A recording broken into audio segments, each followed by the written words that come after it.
Welcome back to DevelopLex. Today you've got Weston and Ross at 270 South Limestone sitting here at the SVN office, and we have a couple of guests. I never know how to do the interview logistically correct, or the intro logistically correct when there's two people.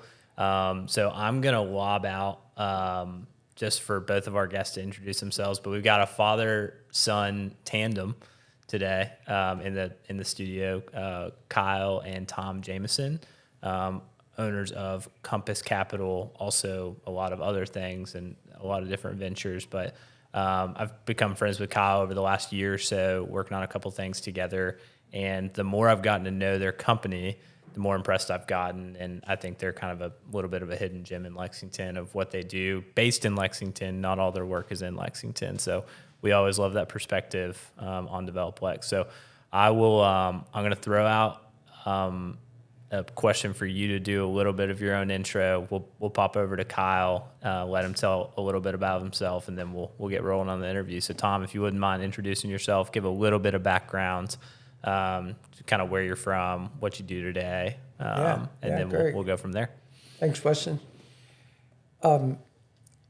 I started in Lexington in the automation business in the early 80s, and I got introduced to real estate by a friend of mine I went to school with, Bob Cole. You may know him, Coleman Group. Legend of Lexington real estate. Bob and I were classmates together, both went to Eastern and graduated approximately 1980. And when I got out of school, Bob went into the real estate business, and he ended up managing an asset that everybody in town knows as Lexington Green. And he called me one day to say that the current owners, it was in receivership at that time, were turning down opportunity after opportunity to lease the space because they didn't want to invest any more money in the shopping center. And that was a bank out of Indiana. And so out of that, Bob asked me to partner with him in buying it, which we did with Robert Langley. And that's how I got into the real estate business. So awesome. I've been in it ever since, a lot of different partnerships and different projects, but that's how I got started. And fortunately, my son Kyle, when he came back from school, wanted to get in the real estate business, and we've been fortunate enough to be in it together since. That's pretty cool. This is the first father-son duo on the podcast. Yeah, that would be funny if I said that and then I just completely overlooked somebody.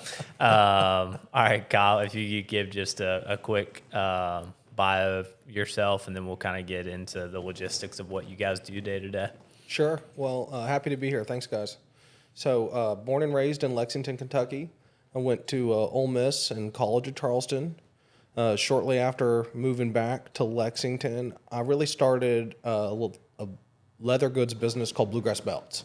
And so that taught me everything I ever wanted to know more about starting a small business. And so concurrently at the same time, I started to get into real estate. I started, it was really, really glamorous, picking up trash in shopping centers. So I started at the bottom. And after doing that a while, I thought maybe getting my real estate license would be kind of cool. I could get out of the parking lot. So after the licensing, I got my certified property manager designation from the Institute of Real Estate Management, which taught me kind of everything I need to know today about managing commercial assets. Between that and working under Bob Cole, Bob was my broker for about 8 years. And then I became a CCIM candidate after that and got my broker's license in 2020. And now I just spend my time working with local and national tenants, managing these assets on a day-to-day basis. Primarily focused in leasing and just servicing our owner-managed properties. Awesome. So what are some of the assets that some of the people in Lexington may recognize that you all care for and owned? Sure. In Lexington, we have South Elkhorn Village off Old Harrodsburg Road, Bella Reef Plaza off Harrodsburg Road, just a little further out of town. And then most recently acquired is Park Hills Shopping Center on the corner of Manowar and Pimlico. Sweet. Also father of two. father of two little girls, 2 and 4. That changes things. If you're out there looking to start creating a family, I highly recommend it. It's the greatest blessing I've ever had. That's awesome. I stopped by Kyle's house to drop off some Masters merch after Ross and I went to the Masters in April. And I knew it was Kyle's house because I could tell that I knew Kyle had 2 small children based off of conversations I had had with them. And I looked, and the front porch had like little girl stuff all over the front porch, like little bikes and stuff like that. So you could tell you guys had been like out playing. It was a pretty day. So it was pretty cool. All right. So you guys own, to what I know about Compass Capital, and correct me if I'm wrong, it seems to have been kind of a retail focus. It does sound like there's some other assets that you all have purchased in the past and maybe exchanged out of, or, you've had different ownership structures of different types of assets, but has retail always been a focus of yours, and why is that? Because what I know about Compass Capital is you guys operate and buy retail really, really well, which is a little bit of my passion. So has that kind of always been the case, or is that more strategic? Or I think you walked through a history of where we got. Yeah, how we so got there. yeah, give us the background. yeah, so I got started with like I said, Lexington Green, and I want to say that the primary general partner in that project ended up being Robert Langley. If you guys have not interviewed him, you want to make sure you do. He's on the hit list for trying to get He's him in here. fantastic. There's not another one like him. And so he kind of became my mentor. And we bought Lexington Green out of receivership at about a 12 cap, and it was 50% vacant. Wow. And so day one, we were making 20% cash on cash. And then we leased it up, and it was just unbelievable. He gave us all our money back. We had all our money back inside of 18 months, and still we had this unbelievable check coming every month. And I thought, this is the business I want to be in. Real estate's easy. Real estate's easy. That's exactly what I thought. And Yeah. he would laugh, as Robert would laugh at us and say, well, they're not all like this. Yeah. And I was like, well, sure they are. And because the very next asset we bought and still own is the Central Bank Building, 300 West Vine downtown. And you'll have staff, when you interview Robert, that's an incredible story, because Central Kentucky Life Insurance went through bankruptcy. The building became available. Everyone bid on it, and we bought it for $17 million. And again, it was myself and Robert Langley and Bob Cole and various investors that came along with us. So then now we were in the office building. And again, we got that building at a 14 cap, and it was 30% vacant, if not more. So, and we got a parking garage, and we got that vacant lot that the theater sits on, Lexington Live sits on today, all came in that package. So that was my introduction to office space, and like I said, today we still own it. So from there, Bob and I said, well, we don't need Robert anymore. We'll jump in, and we're going to go into business together and do this ourselves. We had mentored enough at that point. And we went to Florida and bought another retail center, again in a receivership in Tampa, Florida.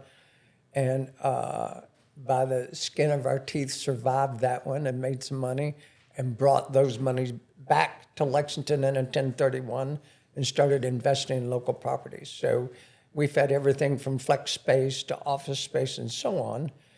And I quickly learned that in retail, your location is your marketing budget, and your location is your business. And a retail tenant cannot just pick up and go across the street because it's less per square foot, or it might be a little shiny or whatever the reason. Typically, once you got a retail tenant and they were established, they're going nowhere, and they're going to stick like glue to that asset, because that's where their business works. So that sunk in real well for me. In the office space, we started buying office buildings, and I learned that every 5 years, your tenant could walk from your space into another space simply by ordering a new box of business cards. Didn't matter where they were located. They could locate or relocate anywhere they wanted. So what that tended to lead to was massive CapEx, constant fit up. So there was never any way to really capitalize on office space the way you could capitalize on retail space. We then got involved in flex space, which I love, because flex space is a lot like retail. It's not as sticky as retail is, but it's really, really close. And you don't have near the fit-up dollars of office space. And they're multi-tenant. So we love multi-tenant just due to the risk factor, right? I mean, you lose a couple of tenants, you'll always lease it. You still have cash flow. So that ended up being what we liked. We ended up doing well in retail. And because of our experience, we were value-add guys in retail. We were always looking for, here's a piece of retail, it's mismanaged, it's lost its anchor, it's going through whatever repositioning position. That was always our favorite purchase and what we tended to buy a lot through the years, if you can find it. That game's a lot harder today than it was in the past. Everybody has kind of sniffed that out. But retail we like, it's location, and it doesn't move. SVN Stone Commercial Real Estate is a full-service commercial real estate firm located in Lexington, Kentucky. Affiliated with the SVN International Network, SVN has over 200 offices across the globe. The SVN Stone team consists of experienced commercial real estate advisors in the heart of the Bluegrass. SVN helps their clients with commercial property sales, leasing, investments, and property management. Let SVN help you with your commercial real estate needs. Check us out at svnstone.com. Man, I could dissect a lot of different things. I'm also I'm gonna steal your phrase on the stickiness of a retailer versus an office tenant. The business card thing, I like that a lot. One thing of note that I started thinking through when you were talking is you all bought several distressed assets out of receivership. Can you educate a little bit on what that process looked like what the process for you guys to identify an asset, where you found those assets, especially at the time of, because I guess, could you date that a little bit?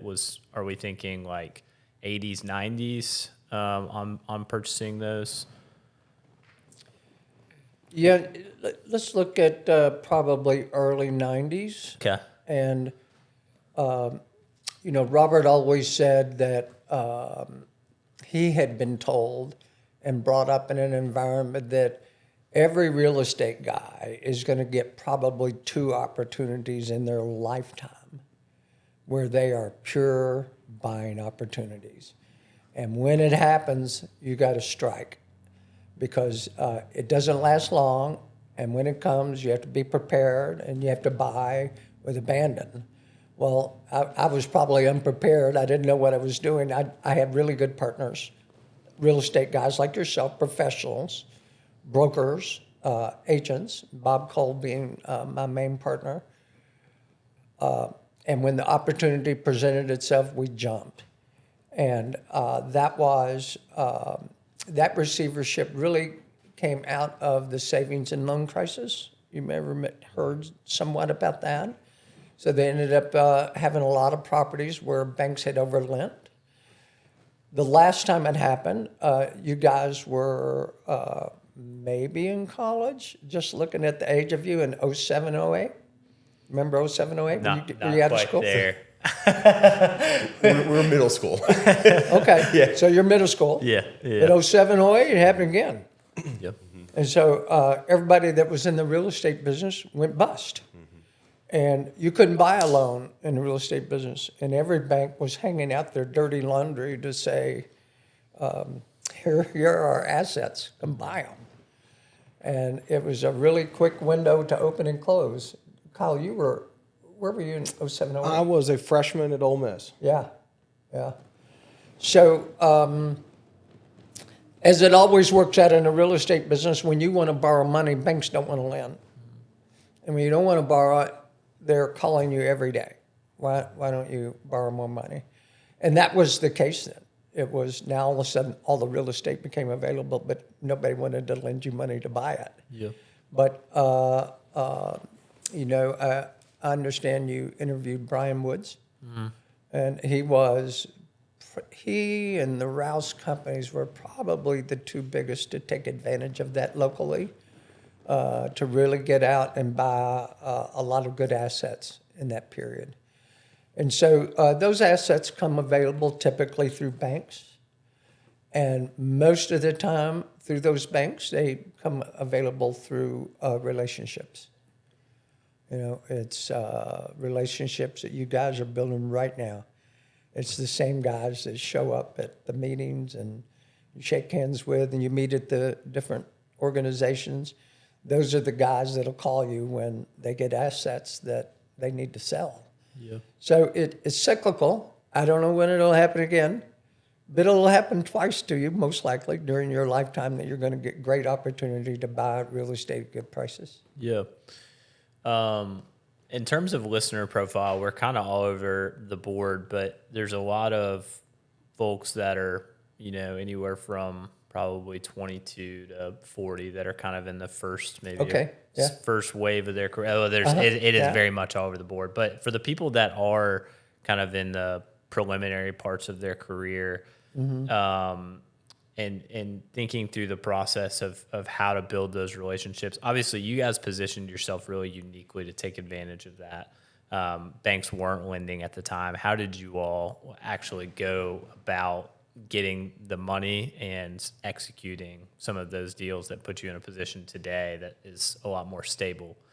What did that process look like, I guess? And Kyle's been a big part of this over the last 10 years as he's worked with me through this and has seen it over and over. You go back to your banking relationships. Hopefully you've already got some. If you don't, you can start them when you get your first project. It doesn't, it still works. You make a lot of phone calls. You show your project to a lot of banks, and you find there's always one or two or three banks that are hungry. Always. I've never seen it when everyone shuts down. Like 70% of them might shut down their lending. Those are usually the guys that have made all the bad loans. But the 30% that are left who are still lending, they might be a little stricter on their underwriting criteria and their equity requirement. They might change it somewhat.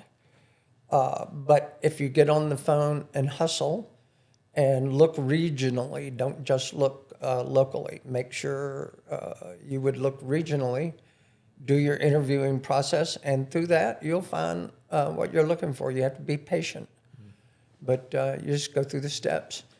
On equity, and I've always preached this to Kyle, equity is the easiest part of the deal. It's the easiest part of the real estate purchasing, developing process, I have always found. If you have good, solid underwriting, and you have a good asset, and you have a good bank lending in place prior to raising your equity, now you know what deal you can present to your equity. Everyone loves to be in real estate. Yep. Everyone likes to say, I'm a part of that deal, or so on. And let's face it, real estate's still probably the best investment in the world, I guess. Yep. I would think. Steve Pulliam in my office has said, and he probably said during his interview here, that you should never let the equity piece of things get in between getting a deal done. Like if it is a good enough deal, you will always be able to find the money, whether that's a bank, whether that's private investor, whether that's him. That's it. He's right. Listen to Steve. I know Steve. Great guy. Yeah.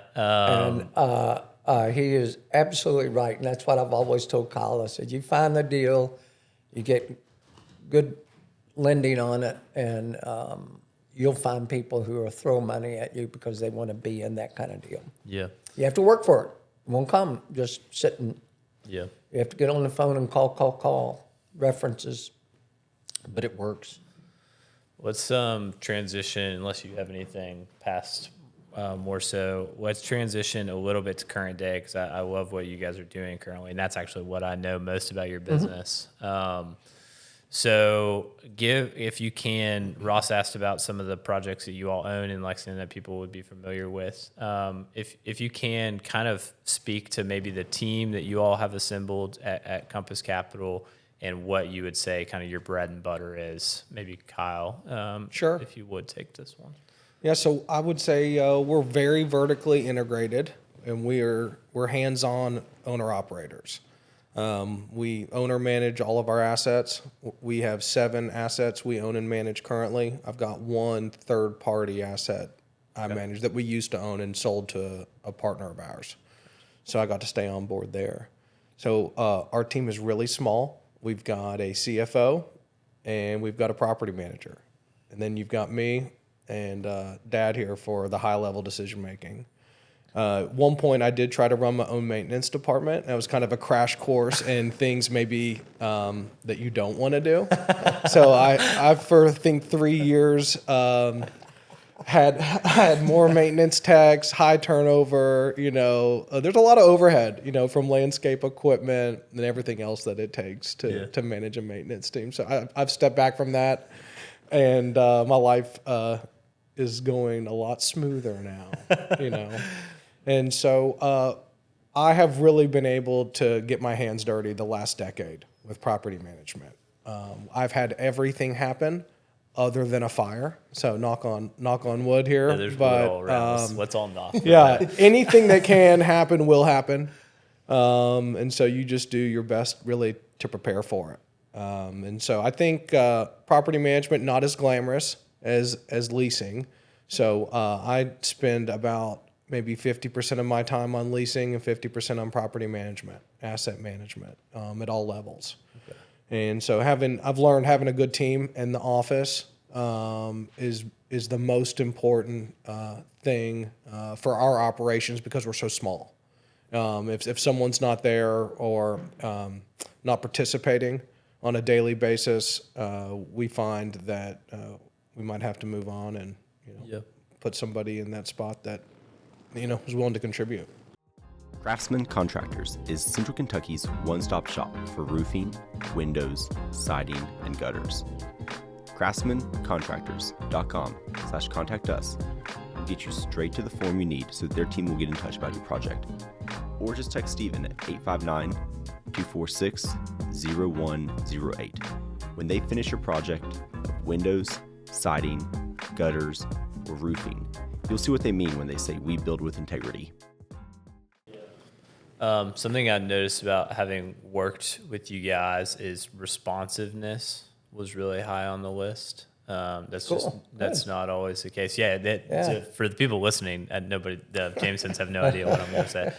Responsiveness, and then I was telling, I just hired somebody to work for me, and I was telling him, as a broker, as a landlord, as a tenant, probably more so broker, landlord, the best thing that you can really do is be like the landlord group or broker that's easy to work with. Obviously, within reason, you don't want to be like a pushover or anything like that. But being someone that people like to call instead of dreading calling is a huge attribute. I feel like in a market like Lexington, there's a lot of really great brokers and really great landlords. I will say that you guys were incredibly easy to work with. Oh, good. And very responsive.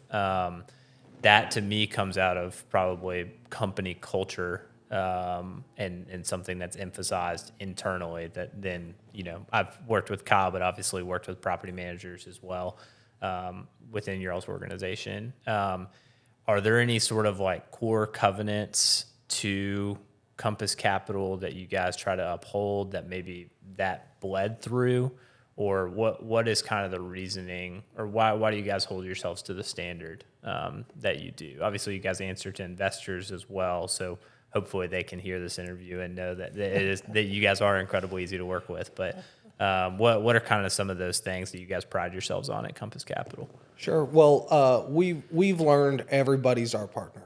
You know, from our banks to our friends and family investors to our tenants, and we want everybody to feel that way. And so there's some old adages that apply, and that, you know, we want to treat everyone like we want to be treated, and we want to under-promise and over-deliver. And so, you know, everyone has my cell phone, from tenants to contractors to partners, and we answer it.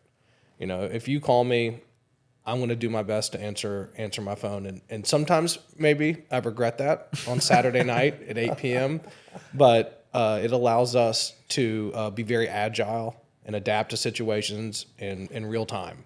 And so we don't want to manage these properties from 10,000 feet.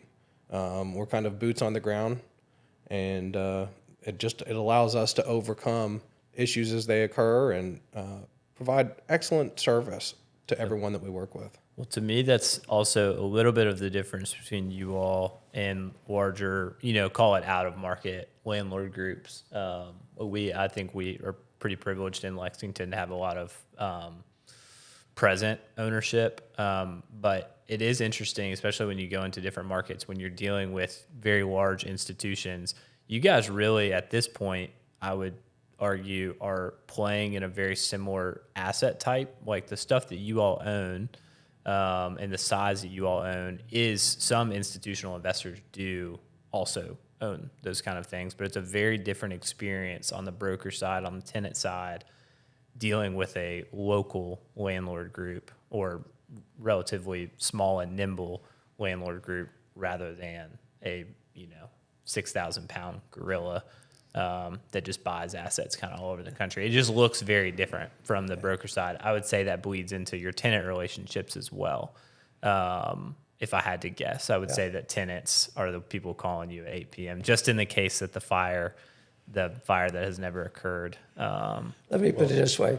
You don't want Rob Ramsey calling you at 8 o'clock on Saturday night. Yeah, absolutely. He's a great tenant of ours. Yeah.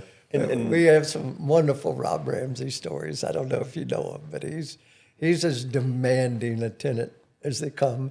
But it comes from, look at the business he runs. I mean, he runs it like a top, and it responds, and his customers love him. So, some of it we've learned from Rob. You got to be just as on top of your business and on top of your game, because that's the way it goes. Yeah. And share a little bit about the profile of the tenants that, when you were to buy an asset, are in there, or the vacancy that's in there. And then 5 years later, 10 years later, the profile of the tenants, or what the shopping center has transformed to be in some of your projects. Yeah, so you could do a case study on 3 assets we own that are perfect for what you've just asked. Most recently, maybe Park Hill Shopping Center, and that we've been going through a transition period. We just recently purchased that shopping center a couple of years ago. We've done some capital improvement projects to really improve the asset, make it more attractive for tenants, prospective tenants.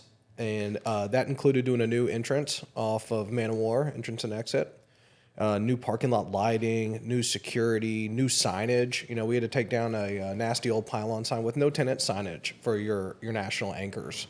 They really want that visibility. And so these are really simple property improvements that we were able to make that now has allowed us to try to achieve market rate rents. That asset struggled from probably the lack of these needed improvements, which prevented them from getting market rate rents. So by making these improvements, we've been able to upgrade our leasing. And then that helps with tenant retention too. Last thing we want is high tenant turnover. We want tenants that can come and have staying power, and that lends itself to you want to try to sculpt good tenant synergy as you do that. An example of that might be South Elkhorn Village. where when we bought that asset, I think 2016, we had a lot of small retailers in that center. It struggled with extremely high turnover. There's a very local nature to the tenants there, where it's not as much a nationally anchored center, and so you're dealing with a lot of mom and pop type retailers. So I've seen those types of tenants struggle locally. If you're selling goods you can buy off Amazon.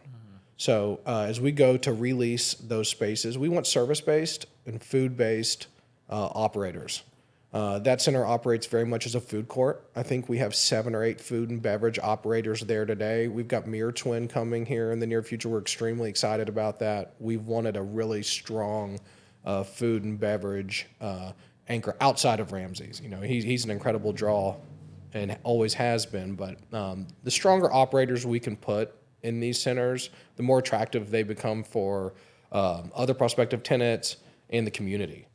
And so we take a lot of time and care in trying to curate the tenant mix at these properties. You know, we want them all to work and play together. The right partner can make or break your development project. That's why Bowman's integrated services, from landscape architecture to planning and engineering, are trusted by the region's top developers. With deep roots in Lexington and the backing of a national network, Bowman has helped shape some of Central Kentucky's most iconic projects. They know the land, the process, and what it takes to get things built. Ready to move forward with confidence? Call William Hodges, regional leader, at 859-309-6501. Yeah, that I'm thinking through the tenant lineup just as a good example, just in case people that are listening maybe aren't in Lexington. Both of those shopping centers to me are considered neighborhood, like they very much service the neighborhoods that they're in, but the anchor is the that you have Man of War and that you have Harrodsburg Road on both of them. Yeah, they're not necessarily quote unquote anchored properties, I guess, when people think of a Publix anchored or Kroger, Walmart. But you guys have bought assets that are, I would say, are anchored by the high traffic counts. But then also both of those are pretty dense residential neighborhoods. Very. So that's interesting. I've never thought about your all's assets that way. Speak a little bit, just in case somebody is just completely out of the loop on tenant synergy. Can you give kind of a use case on maybe why you would say Mirror Twin comes in? How are you thinking through your next tenant once Mirror Twin comes into the fold? So you guys are at, call it 7 restaurants now. Are you thinking through like daytime traffic and making sure that blends? Or are you thinking, okay, well, now I need to get away from a restaurant because we have some of these restaurants, or I want to get away from somebody else that sells craft beer or pizza? Like how are you thinking about that as a landlord from your all's perspective? Sure. Well, as we go through this like prospective lease up, when we have maybe a space that comes available that was a former food and beverage, they're highly sought after. You know, there's everybody and their brother wants to run their own bar.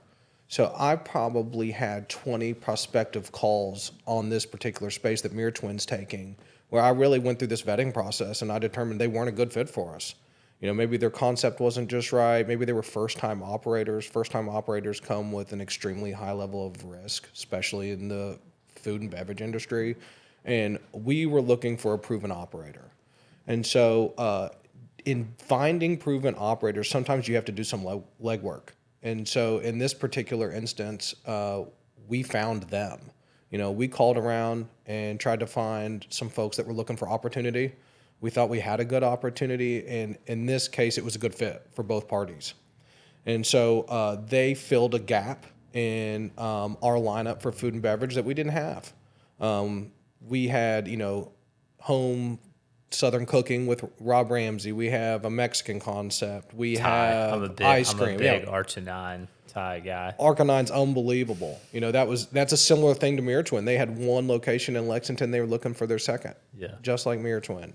We have a great relationship with them. We helped with the build out.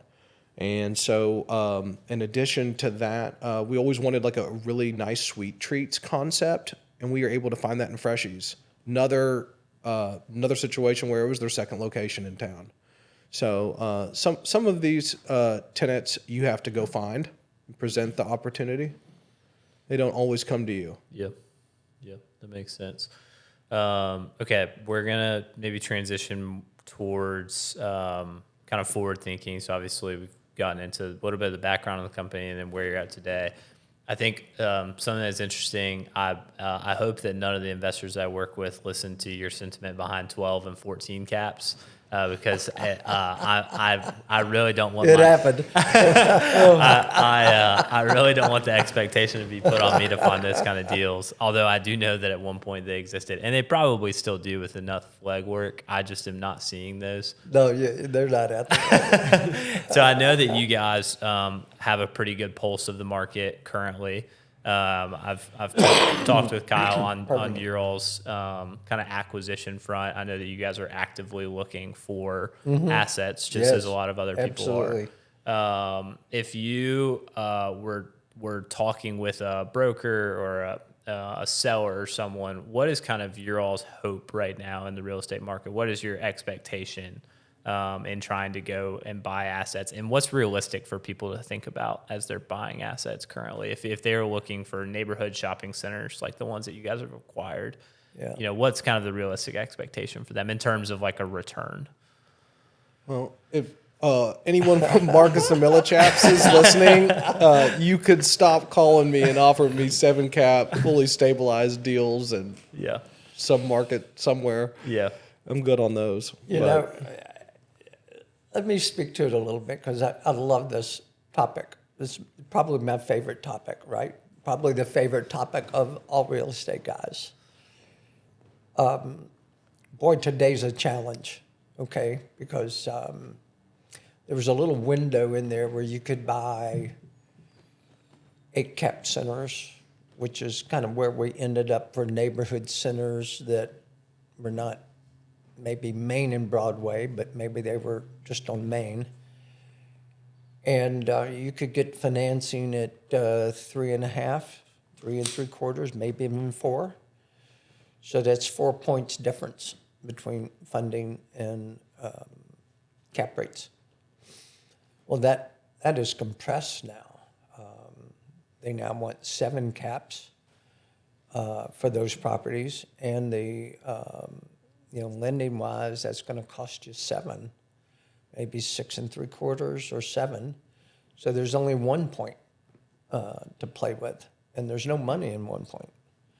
Another thing happened, and I don't know how much you guys are hearing this, but this is a reality that it's a whole new world for owner-operators, is there are a lot of expenses that are not in your triple nets for a shopping center. Typically HVAC. I mean, even though your lease may say that the landlord or the tenant is responsible, the reality is most HVAC falls on landlords. Well, what was, the cost of HVAC systems installed has gone up how much, Kyle, would you say, in the last 5 years? Almost double. About double in 5 years. Well, that's no big deal until you own 300 HVACs at double. It's a phenomenal number for guys that are making a return on their equity in retail. So that's just one example, but the cost of fit up more than doubled over the last 5 years only. Everything is through the roof. So it's compressed how much return you can get out of a 7 cap or 7.5 cap or 6.5 cap shopping center after you pay debt and you pay CapEx, then owner expenses. There's this much left, 0. And so we're in this period where it really doesn't work. Okay, so somewhere along the lines here, it's going to change We just don't know when. We don't know how. We don't know what's going to drive it. But it will flip. And in that time, I think you just have to be patient. You know, I don't know any other way. What do you think? DevelopLex is also sponsored by Community Trust Bank. Hi there, this is Cam Dacey, Commercial Loan Officer at Community Trust Bank and avid DevelopLex and Middle Tech podcast listener. Community Trust offers a wide variety of home loans, commercial loans, and small business loans to suit your financial needs, as well as mobile banking, internet banking, and bill pay. Their friendly and professional staff would love to assist you at one of their 6 Lexington locations. Community Trust Bank is committed to building communities built on trust. Member FDIC, equal housing lender, subject to credit approval. It was funny. We did our most probably we've had. I think you asked at the beginning or before the interview. I think we're around 80 interviews total. Our most sought after interview. Me and Ross sat in a creek recently. We sat in the Town Branch Creek and we just talked about our opinions, which we don't typically. We just ask people questions. We don't really talk about our things. And I think Ross asked a similar question, and I'll at least speak to like retail shopping centers, which I think retail and industrial have kind of been the 2 asset types. Obviously multifamily has been hot for a long time, but retail and industrial I just don't think are that hard to figure out. And that's coming from a retail guy. I think that was a strip mall guy, obviously, like I think has given a lot of like what the model is for buying shopping centers. And so those have obviously been really hot asset types. And to me, it feels like, at least when I look at our pipeline, the last 3 years, I think deals just have not penciled.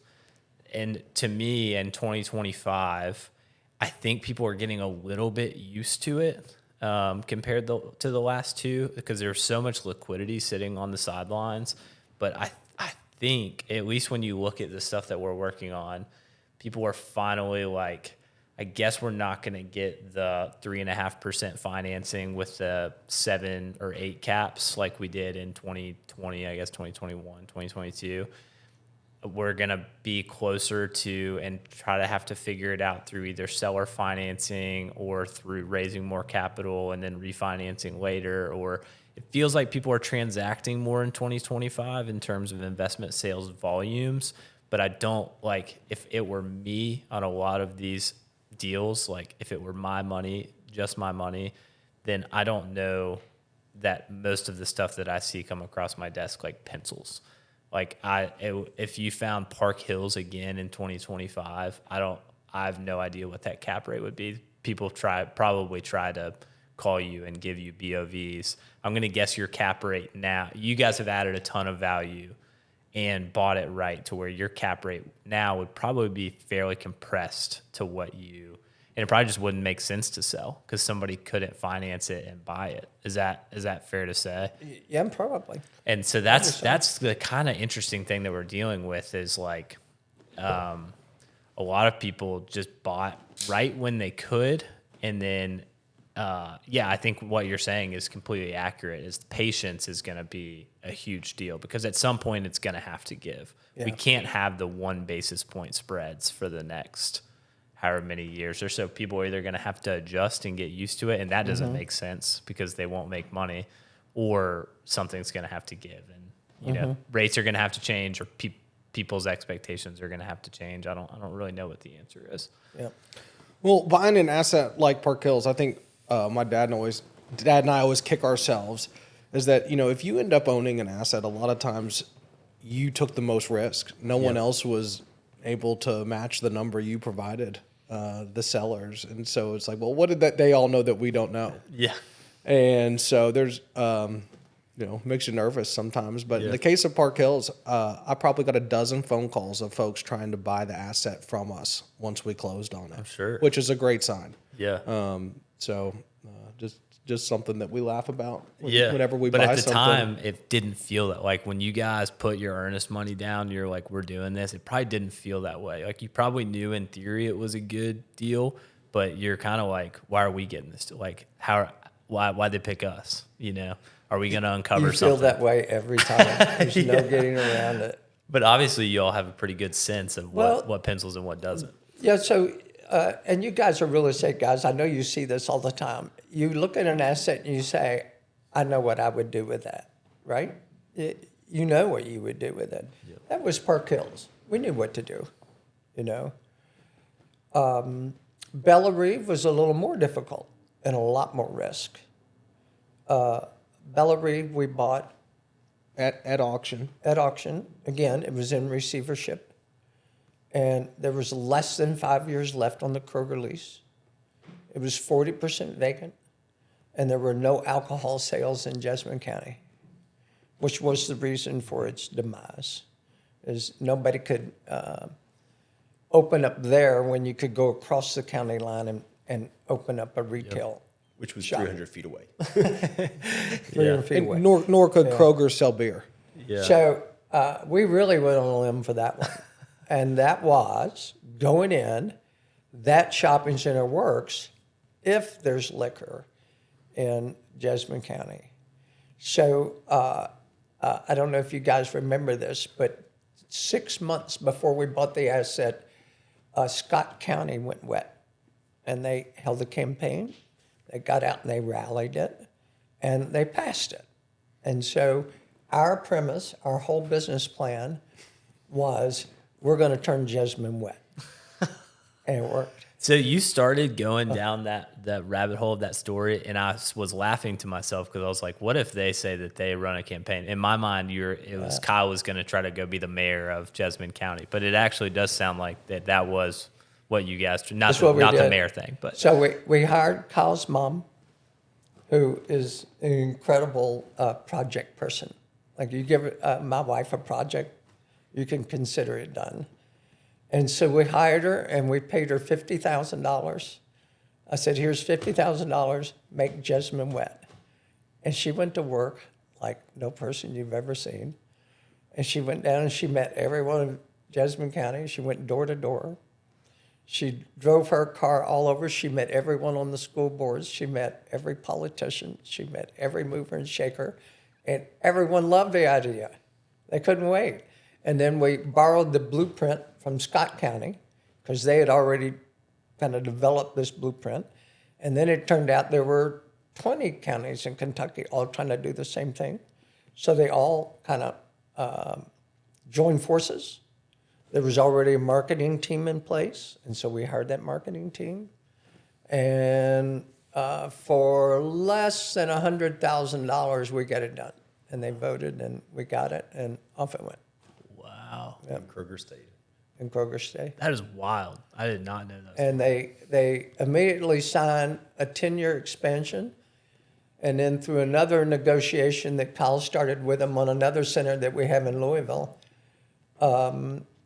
he just got us another 10 years. So we got almost 20 years on their lease now. Man, and that center is hopping all the time, and the expansion of Fayette County has continued to go further and further. Grows that way.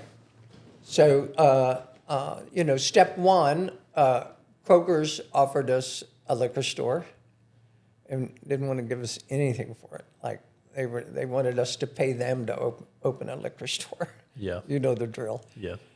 And Kyle found a really good tenant for us that he was a first-time operator, but he had a really good background. He was an accounting background, so he knew his numbers really well. And he opened up the first liquor store there, a really nice one. And then we got Ace Hardware to come in and open up the big Ace Hardware store. And off it went from there. So we're still just kind of rounding out that property. We need tenants out front right now we're hoping coffee shop. We've got a really nice drive-in spot out front. So if you guys are representing coffee shops, we're in need of one. I hope this is the first DevelopLex deal. Anybody that's interested in bringing them a coffee shop that's listening today of our listeners, give Kyle a call. Nice drive-through lane. It's in a Kroger parking lot. Kind of to round out the interview. So, how are you all? So you have 7 assets currently. Yep. Are you all actively? So obviously you're gonna operate what you've got. Continue to add value. Continue to to make experiences better for the tenants that you already have in place, just by adding value for your shopping centers? Kind of what's next for Compass Capital? What would you guys like to kind of grow it into as you all think through the future? Sure. Well, we've got all of our current assets financed at a pretty aggressive interest rate, and so I think we'll ride that out, and we would probably just start to visit disposing of our current portfolio, not inside the next 5 years. Yep. So long term. So don't call you. Yeah, we're not selling anything. So right now we're going to hang on to what we got, and we want to grow. So we like our niche. We're going to stay in neighborhood retail, anchored or unanchored, and we want to find assets that we can add value to. It's really what we know, and we feel comfortable owning and operating. And so we've learned that all of our most recent assets have come from relationships, and so we want to grow our network. It's a relationship-based business, and I think that's how we'll find our next asset or two. So And it'll be regionally, Louisville and Northern Kentucky. We'd love to be in Tennessee. So we're looking in Tennessee also, Nashville, Chattanooga, Knoxville. So we're expanding our, we're open. Yeah, and what you hope for from brokers or agents is the young guys out there like yourself who see an asset and know what it could be. You look at it and you in your mind go, oh, that could be this if they did this, this, and this. And those are the type of assets that we hope, building relationships with guys, that you guys bring us and say, here's our vision. You ought to buy this. That's what you're always hoping for, is an open operator, and is what has happened to us a lot. And we hope continues to happen. Now, along with retail, we also want multi-tenant industrial is we think, again, a great opportunity and limited supply, and we think there's a lot of opportunity there. Love it. Yeah. All right, Kyle, go ahead and say your cell phone out loud. If you want. I'm just kidding. All right. Well, obviously you can find Kyle and Tom online pretty easily, and how to reach out to them at Compass Capital. Very quick Google search. But thank you guys for coming in today. You're welcome. Thanks for having us. And thanks for representing Goodwill with us Yeah. recently. Fantastic. Great job of that. Absolutely. Absolutely. We're happy to be there.